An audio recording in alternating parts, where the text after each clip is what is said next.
Iran Israel में ceasefire पर Trump ने एक नया पोस्ट किया है। ट्रंप ने दोनों देशों को कहा है कि सीजफायर लागू हो चुका है, इसका उल्लंघन ना करें।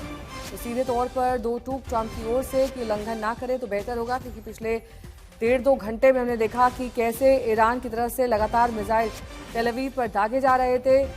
5 से 6 मिसाइल ईरान की ओर से दागे गए, जबकि घोषणा ट्रंप की ओर से कर दी गई थी कि इस समय सीमा तक आपको सीजफायर करना है।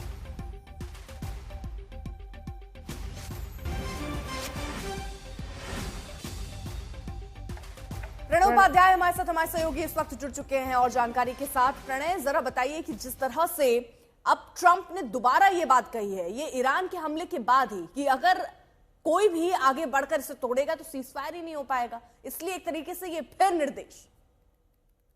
बिल्कुल, डोनाल्ड ट्रंप का ये जो निर्देश आप कह रही हैं, और बिल्कुल जो सोशल मीडिया पे उन्होंने पोस्ट किया है, बार बार उन्हें ये जताना और बताना पड़ रहा है कि सीज फायर को लेकर सहमति हो गई है, क्योंकि ईरान की तरफ से आज सुबह कार्रवाई की गई। उसके पहले जो है इजराइल की तरफ से पश्चिमी ईरान के इलाकों के अंदर जबरदस्त बमबारी की गई थी। तो कहीं ना कहीं जो सीज फायर को लेकर डोनाल्ड ट्रंप चाहते थे वो इम्प्लीमेंट नहीं हो पा रहा था, जमीन पर नहीं उतर पा रहा था। इसीलिए शायद संभवतः उन्होंने बात की होगी, कहीं ना कहीं कोई बैक चैनल हुआ होगा, जिसके बाद ये इंश्योर किया गया। क्योंकि केवल डोनाल्ड ट्रंप ने ही ये ट्वीट नहीं किया है, ये पोस्ट नहीं किया है, बल्कि ईरान की तरफ से भी ये कहा जा रहा है कि अब सीज फायर लागू, यानी ईरान ने भी सुनिश्चित कर दिया है कि अब सीज फायर के लिए वो राजी है और सीज फायर लागू होगा। वहीं इजराइल की तरफ से कोई कार्रवाई, जवाबी कार्रवाई जो है वो नहीं हुई है, जबकि हाइफा से लेकर बेरशेबा के इलाकों तक जबरदस्त जो है।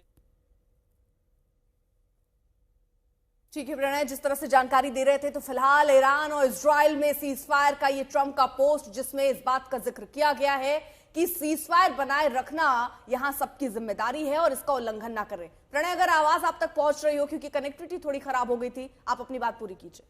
जी अर्पिता, मैं यही बताने की कोशिश कर रहा था कि कहीं ना कहीं कोई बैक चैनल जरूर हुआ होगा, जिसके बाद राष्ट्रपति डोनाल्ड ट्रंप का ये ट्वीट सामने आया है, जिसमें उन्होंने कहा है कि अब सीज फायर लागू और कोई इसका उल्लंघन न करे।